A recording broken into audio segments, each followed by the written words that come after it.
Fátima, Portugal. Foi num vilarejo próximo a Fátima, com o nome de Aljustrel, que no início do século XX nasciam 3 crianças escolhidas por Deus para receber uma visita especial do céu. Por meio delas, uma mensagem de paz ressoaria nos 4 cantos da terra. Um convite à conversão, à oração e ao sacrifício, para que os homens mudassem de vida e buscassem a Deus de todo o coração. Os nomes das crianças, hoje muito conhecidos, eram Lúcia, Francisco e Jacinta. Lúcia dos Santos, a mais velha dentre as 3, era a filha caçula de Antônio dos Santos e Maria Rosa.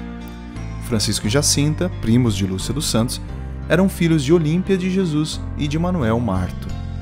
A família de Lúcia era proprietária de uma porção de terra conhecida como Cova da Iria, onde costumava criar algumas ovelhas. Quando Lúcia ainda era criança, recebeu autorização da família para cuidar de seus rebanhos. Seus primos Francisco e Jacinta sentiram muito por não poderem brincar mais com Lúcia, que gostava de contar-lhes variadas histórias bíblicas, sobretudo a respeito da paixão de Cristo. Durante o ano de 1915, quando Lúcia passou a cuidar do rebanho, costumava subir à Cova da Iria com algumas garotas, em especial 3 delas com quem se identificava: Teresa Matias, Maria Rosa e Maria Justino. Certo dia, quando estavam na colina rochosa do Cabeço, uma gruta dentro da propriedade do pai de Lúcia, as meninas pararam para rezar o terço. De repente, uma delas chamou a atenção das outras para uma estranha forma muito branca que se movia majestosamente, lá bem longe, por sobre o vale profundo. A forma foi se aproximando das meninas e pousou sobre o pinheiral, assim permanecendo suspensa no ar por algum tempo.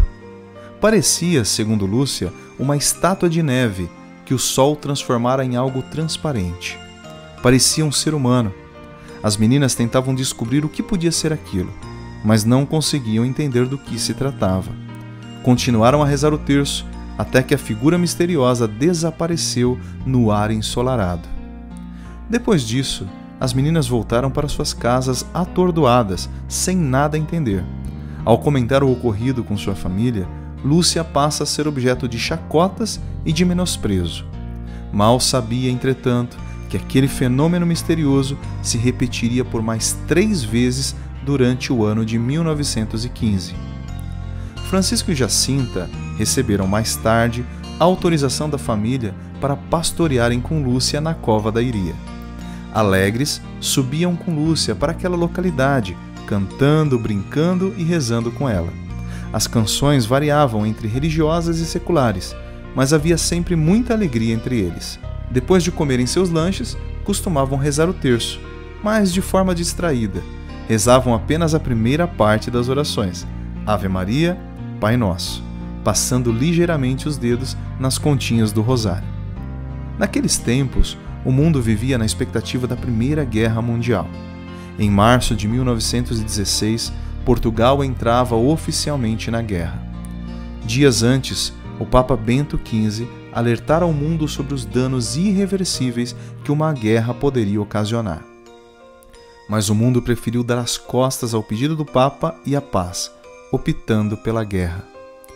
No mesmo ano de 1916, as crianças foram surpreendidas por uma visita celestial, a visita do Anjo da Paz, do Anjo de Portugal. O fato se deu assim. Enquanto cuidavam do rebanho, as crianças sentiram um vento muito forte soprar. Assustados, foram verificar o que era aquilo. Viram então bem longe, por cima das oliveiras, uma luz que se movia sobre o vale e que parecia vir até eles. Era a mesma imagem luminosa e transparente que Lúcia e as outras meninas tinham visto por 3 vezes no ano anterior. Ela o definira como alguém embrulhado num lençol, mas agora com raios refulgentes, mais brancos do que a neve.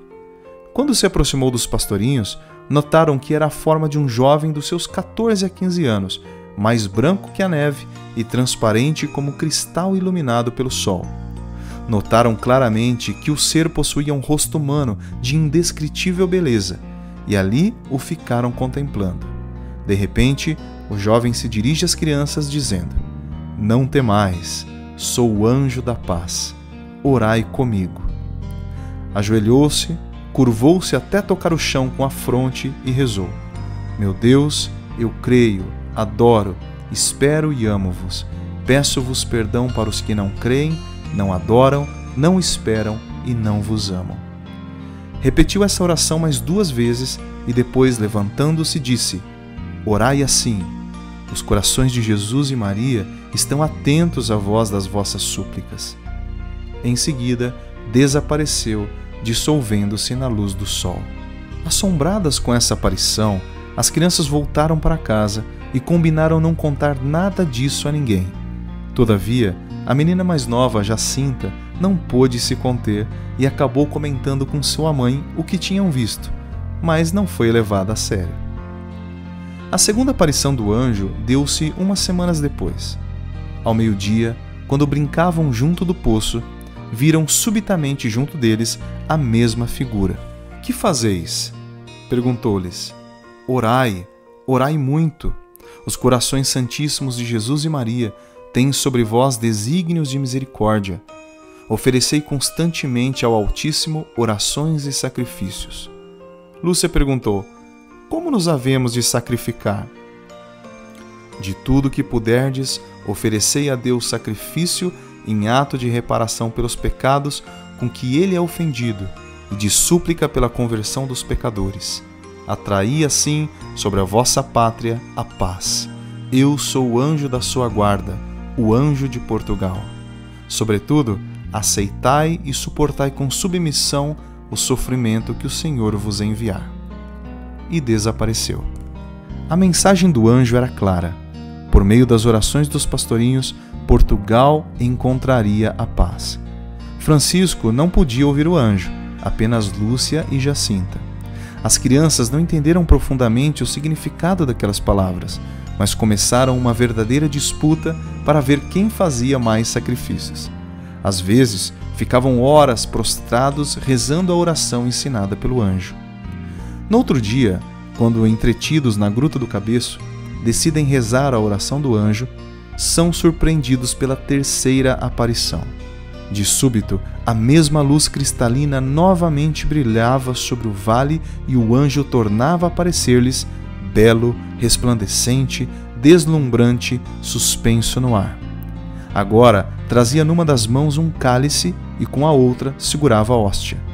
Deixou-os suspensos no ar, prostrou-se por terra e disse: Santíssima Trindade, Pai, Filho e Espírito Santo, adoro-vos profundamente e ofereço-vos o preciosíssimo corpo, sangue, alma e divindade de Jesus Cristo, presente em todos os sacrários da terra, em reparação dos ultrajes, sacrilégios e indiferenças com que ele mesmo é ofendido.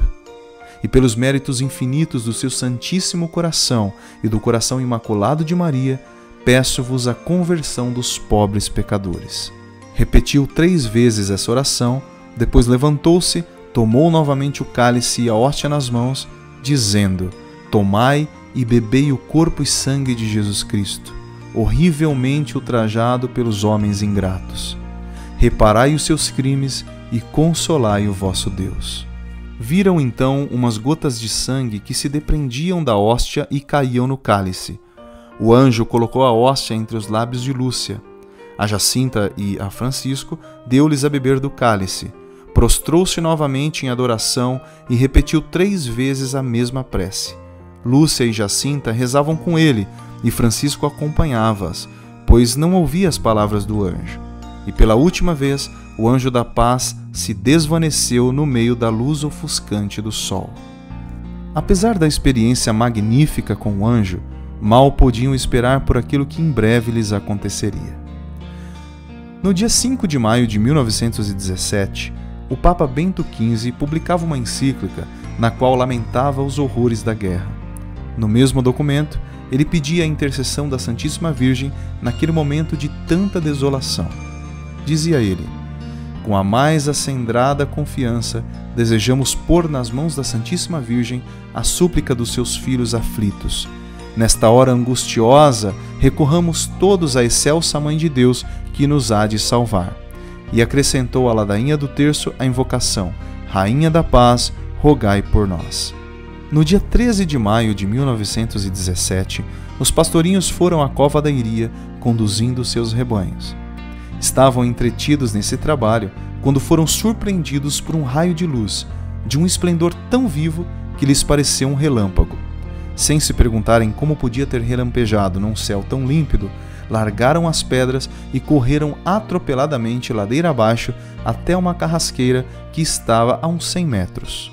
Mal se abrigaram sob a folhagem rendada, reluzia um segundo clarão.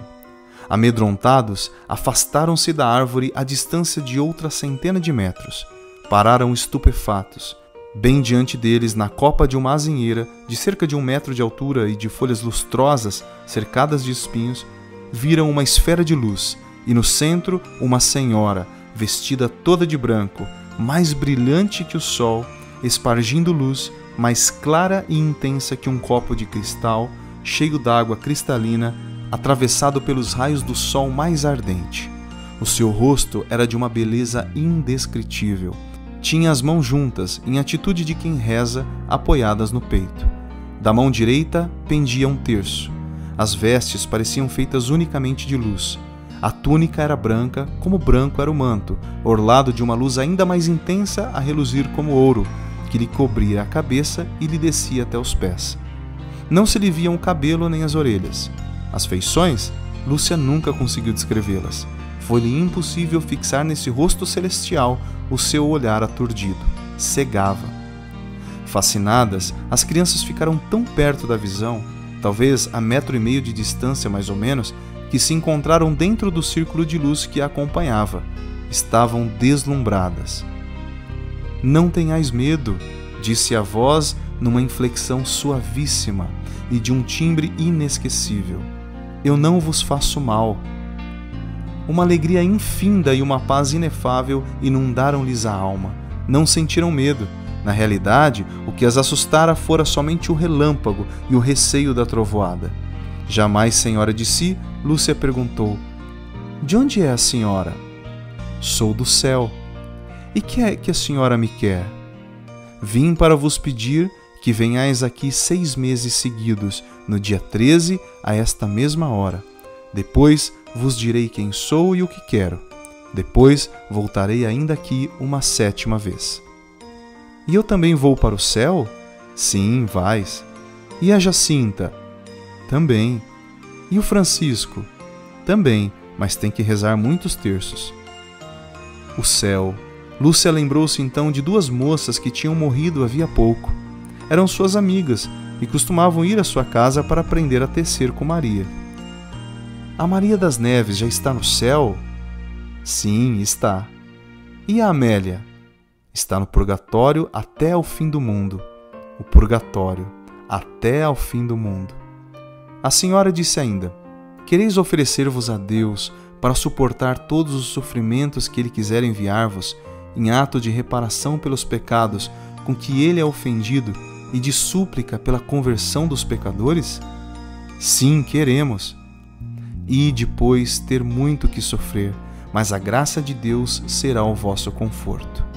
Ao pronunciar as palavras "a graça de Deus", a senhora abriu pela primeira vez as mãos e dela saiu uma luz tão intensa que o seu reflexo envolveu as crianças, penetrou-lhes no peito e atingiu-lhes o mais íntimo da alma, fazendo-nos ver a nós mesmos em Deus, são palavras de Lúcia, mais claramente do que nos vemos no melhor dos espelhos. Por um impulso irresistível, prostraram-se de joelhos e começaram a repetir intimamente: "Ó Santíssima Trindade, eu vos adoro. Meu Deus, eu vos amo no Santíssimo Sacramento."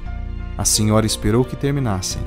Disse-lhes então: "Rezem o terço todos os dias, para alcançarem a paz para o mundo e o fim da guerra."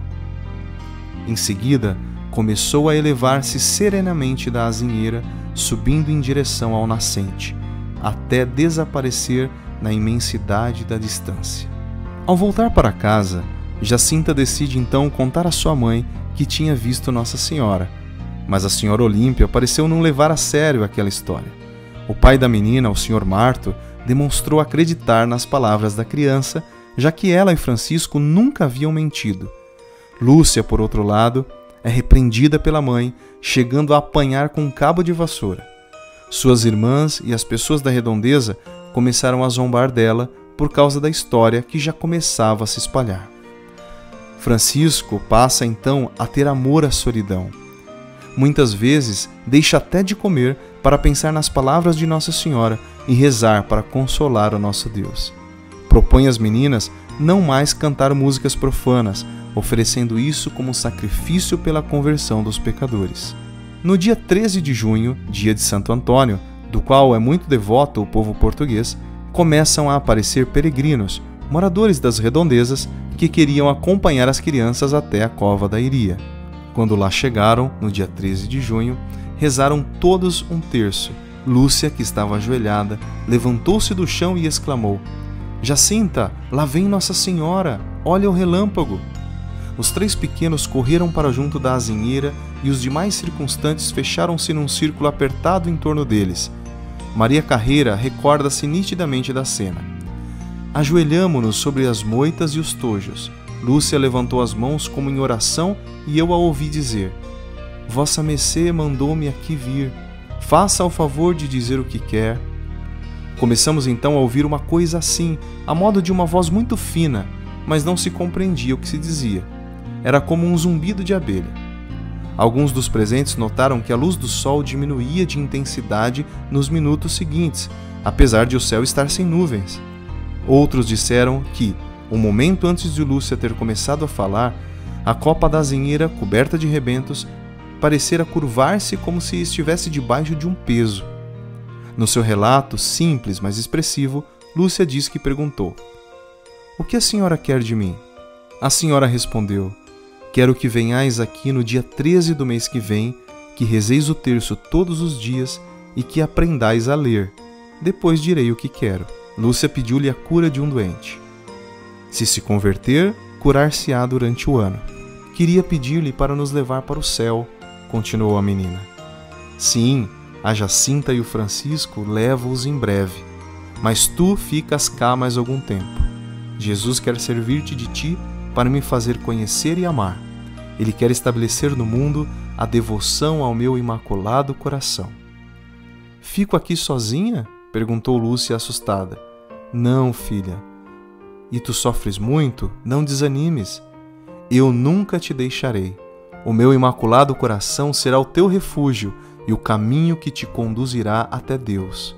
Ao dizer estas últimas palavras, abriu as mãos, tal como fizera na aparição anterior, e comunicou-lhes outra vez a luz que lhe jorrava das palmas em 2 feixes vivíssimos. As crianças ficaram envolvidas num esplendor celestial. "Nela nos víamos como que submergidos em Deus", escreveu Lúcia. A Jacinta e o Francisco parecia estarem na parte dessa luz que se elevava para o céu, e eu na que se espargia sobre a terra. À frente da palma da mão direita de Nossa Senhora estava um coração cercado de espinhos que parecia estarem-lhe cravados. Compreendemos que era o Imaculado Coração de Maria, ultrajado pelos pecados da humanidade, que queria reparação. Quando a grandiosa revelação se desvaneceu, a Senhora, envolta ainda na luz que irradiava, elevou-se sem esforço da pequena árvore e deslizou suavemente na direção do leste, até desaparecer de todo. Após a aparição, as pessoas começaram a perguntar como era Nossa Senhora. Se era bonita, se parecia com as imagens sacras, se era parecida com alguma pessoa bonita que conheciam. Mas as crianças sempre respondiam que a beleza de Nossa Senhora era tão grande como jamais se viu alguém assim sobre a face da terra. A mãe de Lúcia queria, porém, levar a menina até a casa do prior, para que desmentisse toda essa história. E foi exatamente o que ela fez. Ao ser interrogada pelo sacerdote, Lúcia demonstrou veracidade em sua fala. O padre, por sua vez, deixou uma questão na cabeça de Lúcia. Isso seria obra de Deus ou do demônio? Diante dessa dúvida cruel, Lúcia decide então não mais ir à cova da Iria. Ao saberem disso, Francisco e Jacinta ficaram muito tristes e passaram então a insistir com Lúcia para que voltasse ao lugar das aparições. Depois de muito insistirem, a menina decide então que sim, irá ao encontro de Nossa Senhora novamente. No dia 13 de julho, quando estavam no mesmo lugar à espera da Virgem Santíssima, Lúcia exclamou: "Tirem os chapéus! Tirem os chapéus, que já aí vem Nossa Senhora!" Repentinamente, o sol perdeu o brilho e uma aragem fresca soprou por sobre a serra. Nesse instante, o Sr. Marto viu algo de parecido a uma nuvenzinha acinzentada descer sobre a azinheira e, segundo disse, ouviu um sussurro, como de um moscardo dentro de um cântaro vazio, ou, mais pitorescamente, assim, uma coisa como quando a gente fala num telefone. Mas nem ele, nem Maria Carreira, nem o resto do povo conseguiram distinguir as palavras que só as crianças ouviam. Durante esse tempo, todos os estímulos do mundo sensível, a multidão, o sol, a brisa, todas as trivialidades de espaço e tempo tinham desaparecido para os pequenos videntes, arrebatados por uma força sobrenatural. Perceberam então aquele resplendor branco dentro do qual, uma vez mais, cheios de inefável alegria, viram a senhora deslizar sobre a copa da azinheira. "O que a senhora quer?" perguntou Lúcia como das outras vezes. "Quero que venham aqui no dia 13 do mês que vem, que continuem a rezar o terço todos os dias em honra de Nossa Senhora do Rosário para obter a paz do mundo e o fim da guerra, porque só ela lhes poderá valer." Lúcia disse: "Queria pedir-lhe para nos dizer quem é, para fazer um milagre com que todos acreditem que a senhora nos aparece." E a Virgem respondeu: "Continuem a vir aqui todos os meses. Em outubro direi quem sou, o que quero, e farei um milagre que todos hão de ver para acreditar." Nesse momento, Lúcia pensou em alguns pedidos que várias pessoas lhe haviam feito. "Não recordo bem quais foram", escreveu em 1941. "Do que se lembra é de que a senhora lhe insistiu na necessidade de rezar o terço, e acrescentou: sacrificai-vos pelos pecadores e dizei muitas vezes, em especial sempre que fizerdes algum sacrifício: ó Jesus, é por vosso amor, pela conversão dos pecadores e em reparação pelos pecados cometidos contra o Imaculado Coração de Maria." Ao dizer estas últimas palavras, abriu de novo as mãos como nos 2 meses passados. O reflexo pareceu penetrar a terra. São palavras de Lúcia escritas em 1941. "E vimos como um mar de fogo.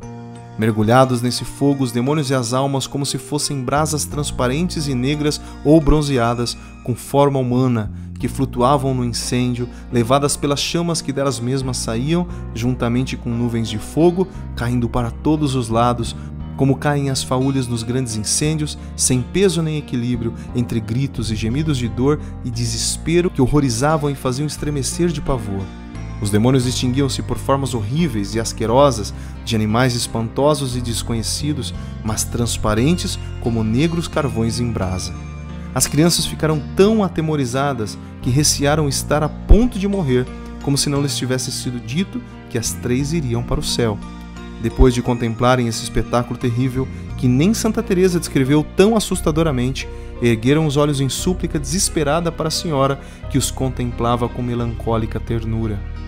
"Vistes o inferno, para onde vão as almas dos pobres pecadores. Para a salvar, Deus quer estabelecer no mundo a devoção ao meu Imaculado Coração. Se fizerem o que eu vos disser, salvar-se-ão muitas almas e terão paz. A guerra vai acabar, mas se não deixarem de ofender a Deus, no reinado de Pio XI começará outra pior. Quando virdes uma noite iluminada por uma luz desconhecida, sabei que é o grande sinal que Deus vos dá de que vai punir o mundo pelos seus crimes por meio da guerra, da fome e de perseguições à Igreja e ao Santo Padre. Para o impedir, virei pedir a consagração da Rússia ao meu Imaculado Coração e a comunhão reparadora nos primeiros sábados. Se atender aos meus pedidos, a Rússia se converterá e terão paz. Se não, ela espalhará os seus erros pelo mundo, promovendo guerras e perseguições à Igreja. Os bons serão martirizados, o Santo Padre terá muito que sofrer, várias nações serão aniquiladas. Por fim, o meu Imaculado Coração triunfará. O Santo Padre consagrar-me-á à Rússia, que se converterá, e será concedido ao mundo algum tempo de paz. Em Portugal, conservar-se-á sempre o dogma da fé. Isto não dirás a ninguém. Ao Francisco, sim, podeis dizer. Quando rezardes o terço, dizei depois de cada mistério: ó meu Jesus, perdoai-nos, livrai-nos do fogo do inferno, levai as almas todas para o céu, principalmente aquelas que mais precisarem. Seguiu-se um momento de silêncio. A multidão parecia pressentir a solenidade apocalíptica dessa comunicação sobrenatural. Não se ouvia um único som. As crianças, o povo, o vento, tudo estava em absoluto silêncio. Finalmente, Lúcia, pálida como um cadáver, aventurou-se a perguntar com a sua voz de timbre enternecedor: "A senhora não quer mais nada?" "Não, hoje não te quero mais nada." Com o último olhar repassado de afeto, a senhora desvaneceu-se como de costume. Lúcia concluiu o terrível relato da terceira aparição nestes termos, e, como de costume, começou a elevar-se em direção ao nascente até desaparecer na imensa distância do armamento. No mês seguinte, em agosto, Jacinta começa então a ter visões proféticas sobre a Segunda Guerra Mundial. Num dia abrasador de verão, foram ao Cabeço e mal chegaram, prostraram-se por terra e rezaram as orações do anjo. Passado algum tempo, Jacinta levantou-se e disse a Lúcia: "Não vês tanta estrada, tantos caminhos e campos cheios de gente a chorar com fome e sem nada para comer? E o Santo Padre numa igreja, diante do Imaculado Coração de Maria, a rezar? E tanta gente a rezar com ele?" Certo dia, Jacinta também disse a Lúcia: "Não sei como foi, eu vi o Santo Padre numa casa muito grande, de joelhos, diante de uma mesa, com as mãos na cara, a chorar. Fora da casa estava muita gente, e uns atiravam-lhe pedras, outros rogavam-lhe pragas e diziam-lhe muitas palavras feias. Coitadinho do Santo Padre, temos que pedir muito por ele." Indo um dia à casa dos Marto, Lúcia achou-a certa vez sentada na cama, quieta e muito pensativa, com o olhar perdido. "Jacinta, que estás a pensar?" "Na guerra que há de vir, há de morrer tanta gente, e vai quase toda para o inferno. Hão de ser arrasadas muitas casas e mortos muitos padres. Olha, eu vou para o céu, e tu, quando vires de noite essa luz que aquela senhora disse que vem antes, foge para lá também." Quando chegou o dia 13 de agosto, dia da quarta aparição, algo inesperado aconteceu. O administrador de Ourém, Arthur de Oliveira Santos, que não acreditava em nada daquilo, ordena aos pais das crianças que se apresentem para depor as autoridades. Mais tarde, alegando que queria ir ver o tal milagre prometido por Nossa Senhora, convida a irem de carro com ele, pois chegariam mais depressa ao lugar das aparições. Mas o administrador levou-os à casa paroquial, a fim de que fossem interrogados pelo pároco. O sacerdote tentou de todas as formas arrancar alguma incoerência da boca das crianças, o que não foi possível, tamanha coerência e segurança dos pequenos em suas declarações. Diante disso, o administrador levou-os para outro lugar, e não para a cova da Iria, como havia prometido fazer.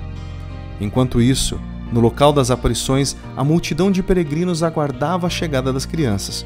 Com a intenção de amedrontar ainda mais as crianças, o administrador de Ourém mandou colocá-las numa prisão junto a outros condenados. Com muito medo, colocam-se a rezar, o que chama a atenção dos outros prisioneiros, que passam a tratá-las com muita afabilidade. De repente, um guarda resolve levá-las para a presença das autoridades a fim de dizerem toda a verdade. Os guardas as separam para ouvi-las uma a uma, mas, após tantas tentativas frustradas, o administrador resolve levá-las de volta para casa. Quando chegaram em casa, as crianças dirigiram-se aos valinhos. As folhas acinzentadas das oliveiras farfalhavam com fulgores de prata sob a luz difusa da tarde que morria. Devia ser assim a paisagem montanhosa da Judéia, quando Maria fora a toda pressa ter com sua prima Isabel.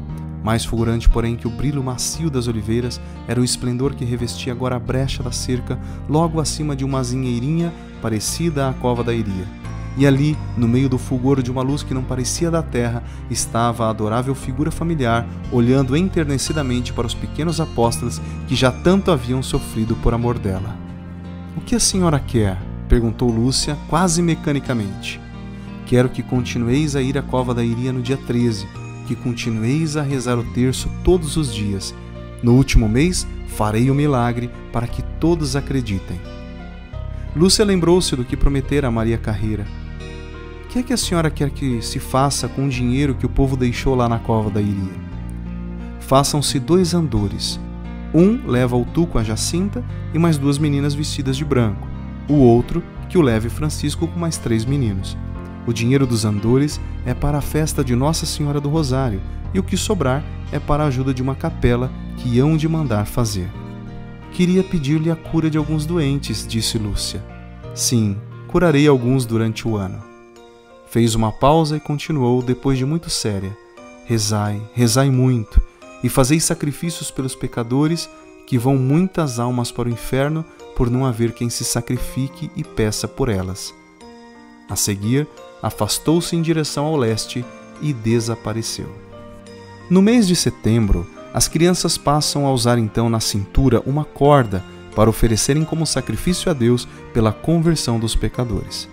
Até que no dia 13, dia da quinta aparição, Nossa Senhora se apresentará diante dos pequenos novamente. Disse Nossa Senhora: continuai a rezar o terço para alcançarem o fim da guerra. Em outubro virá também Nosso Senhor, Nossa Senhora das Dores e do Carmo e São José com o menino Jesus para abençoarem o mundo. Deus está contente com os vossos sacrifícios, mas não quer que durmais com a corda, trazei-a só durante o dia. Lúcia disse: tem-me pedido para lhe pedir muitas coisas, a cura de alguns doentes, de um surdo-mudo. Sim, respondeu a senhora, curarei alguns, outros não. Em outubro farei um milagre para que todos acreditem. E desapareceu do mesmo modo que tinha vindo. Depois disso, as crianças foram interrogadas pelo doutor Formigão para saber se falavam a verdade. Acabado o longo interrogatório, os pastorinhos voltaram à sua vida de penitência em favor das almas. O mês de outubro era o mais esperado de todos os meses. Seria nesta última aparição que Nossa Senhora daria o sinal, o milagre, a fim de que o povo acreditasse em suas aparições e nas crianças. Na Cova da Iria havia uma multidão gigantesca de pessoas, ricas e pobres, advindas de muitos lugares. A madrugada toda foi regada por uma fina chuva que transformou o caminho até o lugar das aparições num verdadeiro lamaçal. Todos chegaram ao local com suas roupas molhadas e enlameadas. Já passava do meio-dia, quando Lúcia manda então que todos fechem os guarda-chuvas. Lúcia afirma que nunca soube por que disse isso, e um por um os presentes obedeceram, apesar de a chuva continuar a cair. Fechem os guarda-chuvas, repetiam de boca em boca, e todos esperavam pacientemente na chuva. Começavam a ouvir-se queixas e murmúrios de desapontamento, afirmando que Nossa Senhora estava demorando para aparecer. Então, repentinamente, Lúcia olhou para o nascente e disse a Jacinta: ó Jacinta, ajoelha-te, que lá vem Nossa Senhora, já vi o relâmpago. As pessoas mais próximas notaram que as suas feições se tornavam mais coradas e de uma beleza transparente. Olhava agora arrebatada para a senhora, que se encontrava de pé, no meio de uma torrente de luz, sobre as flores com que Maria Carreira adornara o tronco da azinheira. Jacinta e Francisco tinham os olhos fixos no mesmo ponto, ambos radiantes e completamente alheios à multidão. Que a senhora me quer? Perguntou Lúcia, ajoelhando-se com os outros. A chuva fina caía-lhe no rosto voltado para o alto. Quero dizer-te que façam aqui uma capela em minha honra. Sou a Senhora do Rosário. Que continuem a rezar o terço todos os dias. A guerra vai acabar e os militares voltarão em breve para suas casas. Disse Lúcia: tenho muitas coisas para lhe pedir, a cura de uns doentes e a conversão de alguns pecadores. A senhora respondeu: uns sim, outros não. É preciso que se emendem, que peçam perdão dos seus pecados. O seu rosto então tomou um ar sério. Não ofendam mais a Deus Nosso Senhor, que já está muito ofendido.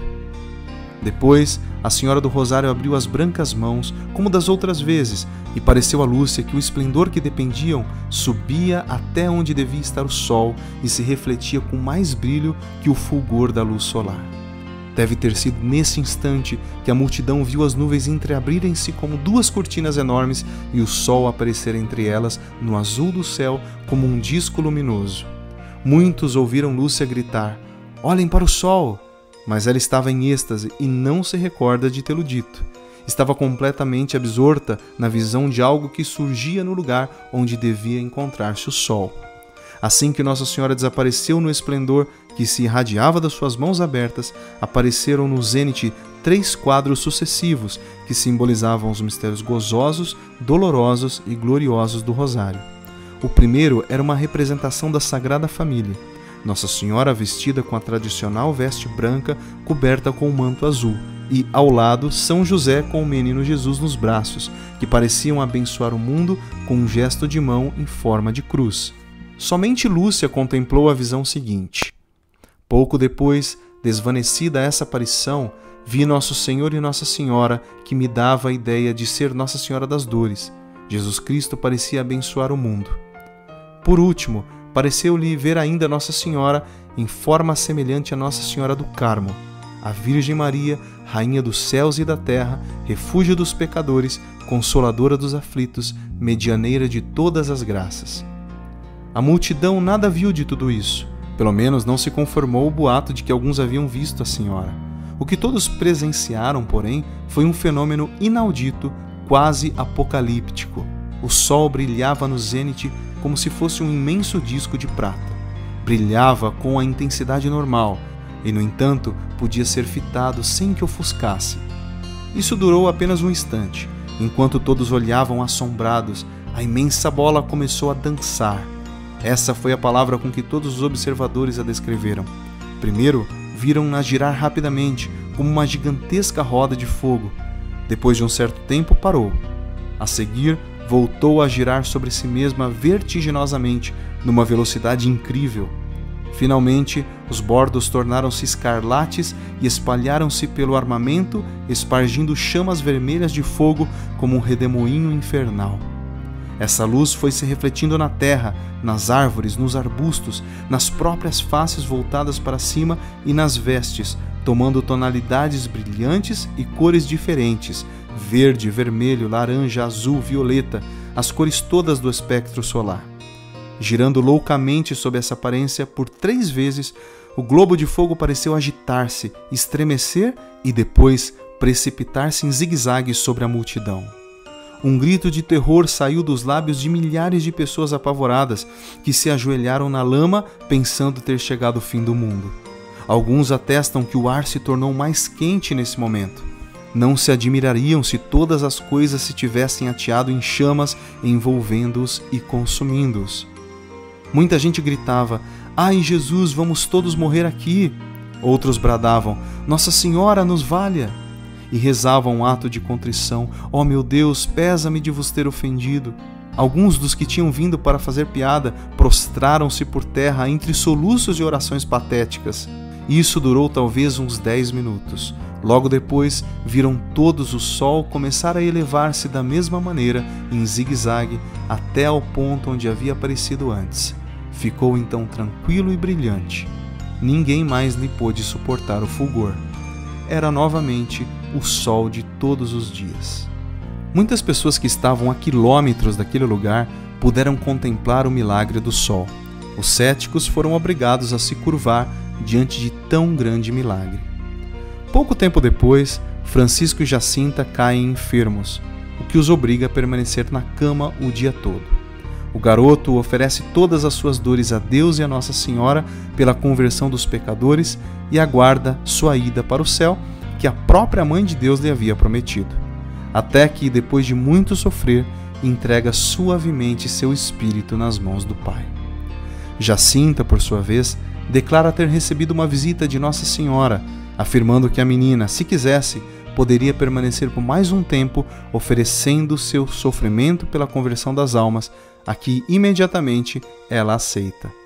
Passado um tempo, é transferida para Lisboa, onde permanecerá como hóstia viva, oferecida até o fim pela conversão dos homens. Pouco tempo depois, Jacinta entrava no céu.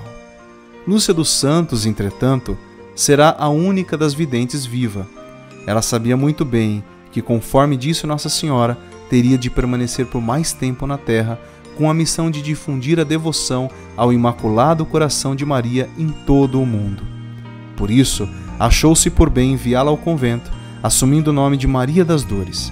Mais tarde, irá para o Carmelo, tornando-se testemunha viva de tudo o que Nossa Senhora lhe mostrou até o seu último suspiro.